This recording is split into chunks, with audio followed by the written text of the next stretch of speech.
The movie starts off in a sad way, with our main character Lily Bloom going back to her hometown of Plethora, Maine. This is not a happy homecoming, it is a return marked by sadness and unresolved feelings.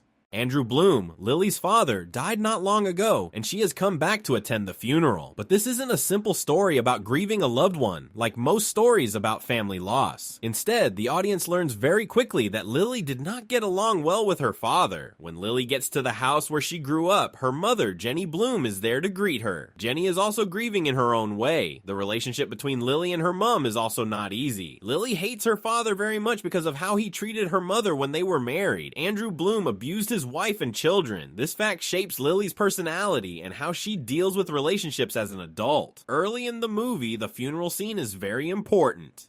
Lily is supposed to give a eulogy as she stands in front of the mourners, but when she looks at the crowd, she can't say anything. How can she honor a man who hurt her and her mother so much? Her silence says a lot. She walks away because she can't find the words. The audience knows that this story is about more than just grief. It's about getting over emotional trauma and letting go of a painful past. Lily goes back to Boston, where she has been living as an adult after the sad funeral. Lily chose to move to Boston on purpose. She wanted to get away from the painful memories of her old home and start over, but the scars from her past are always with her as she builds a new life. Lily opens her own flower shop, which is a big step towards independence that marks the beginning of her next chapter. Lily sees beauty and growth in flowers, and starting her own business is a sign of her desire to make something beautiful from the pieces of her life that are broken. There is more to the flower shop than just making money. It's a metaphor for Lily's journey of healing and growing as a person. On the roof of her Boston apartment building, this is where she meets Ryle Kincaid, a neurosurgeon with a mysterious air about him and a lovely personality. When Kyle steps onto the roof and throws a chair over the edge, it's clear that he is very angry at them. Lily is interested in this honest display of emotion, so the two of them start talking. Ryle and Lily quickly become close because he is honest about his problems and the stress of his job. They become close because they both have weaknesses. But things quickly take a strange turn when Ryle says he's only interested in casual relationships. This is a red flag for Lily. Lily doesn't want a casual relationship because she grew up in a home where love was often confused with abuse and control. She wants a serious relationship. The conversation they have on the roof is a turning point for both of them. There's flirtation, vulnerability, and tension in the air. As they say goodbye, it looks like they will never meet again, but the beginning of their complicated relationship has been made. There are a lot of flashbacks in the movie that take us back to Lily's teenage years. You need to see these scenes to really understand Lily and why she acts in relationships the way she does. When we see these flashbacks, we meet Atlas Corrigan, a homeless boy who was very important to Lily's childhood. We go back in time to the middle of the 2000s to see Lily as a child living with her parents. The fact that her father beats her mother is always a part of their life, and Lily is clearly looking for any way to get away.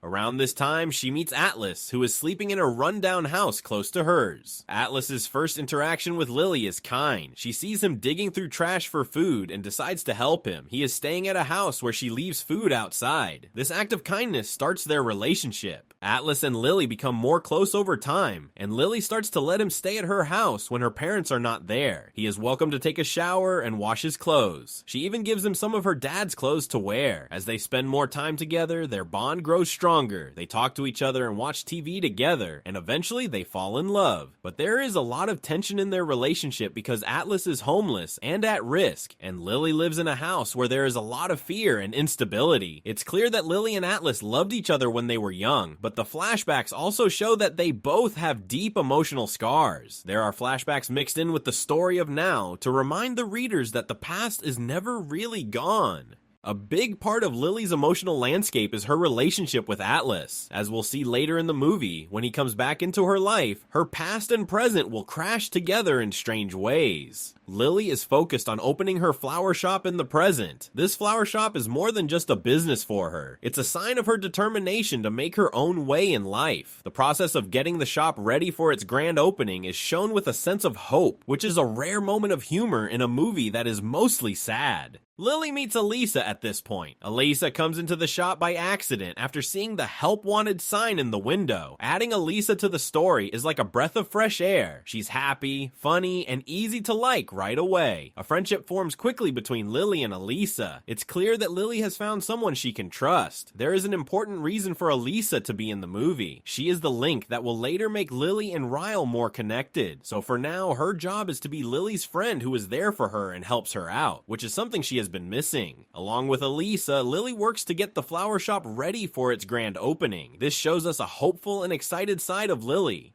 The shop gives her a way to express her creativity and energy, which is a nice change from the sad feelings that have been ruling her life up until now. Ryle comes back into the picture just as Lily is getting used to her new life. Elisa is Ryle's sister, and the two of them run into each other again at the flower shop. For some reason, this reunion feels awkward at first, but Lily and Ryle still have a strong connection. Ryle really starts to like Lily. He sends her flowers, texts her, and shows up out of the blue. Lily is hesitant at first, but it's clear that she wants to be with him. Their relationship feels like it was meant to be. Ryle is persistent, and Lily, despite her doubts, finds herself falling for him. Their relationship grows very quickly. Everything looks great at first.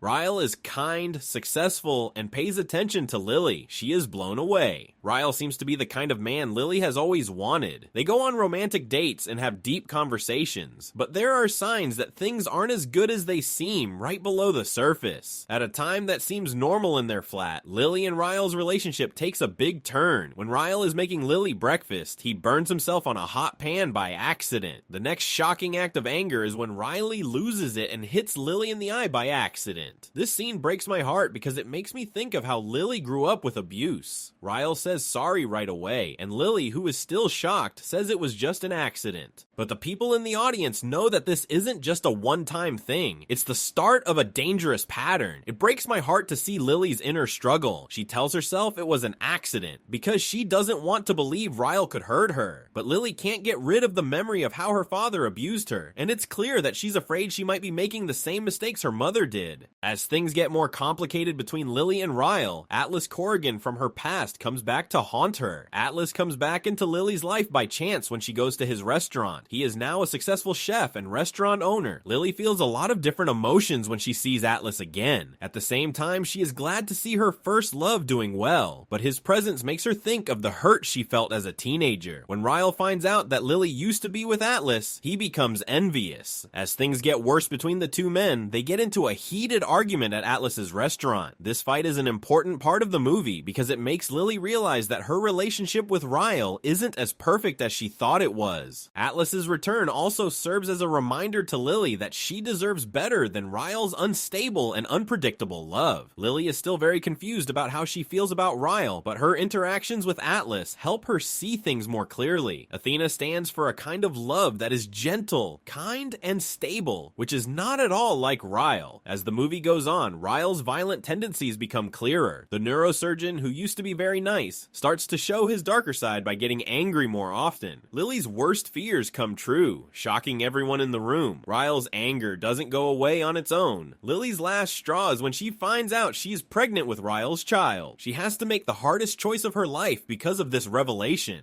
In a strong and moving scene, Lily tells Ryle she wants a divorce. It's clear to her that this choice isn't just for herself, but also for their coming daughter. Lily doesn't want her child to grow up in a home where there is fear and violence, like she did. Lily's character arc comes to a head at this point. The movie shows how hard it is for her to break the cycle of abuse that has been in her family for generations. She is standing up for herself and her future daughter by leaving Ryle. She is ending the cycle with her. At the end of the movie, Lily runs into Atlas again. Lily's journey has been full of pain and heartbreak, but this chance meeting shows that there is still hope for a better future.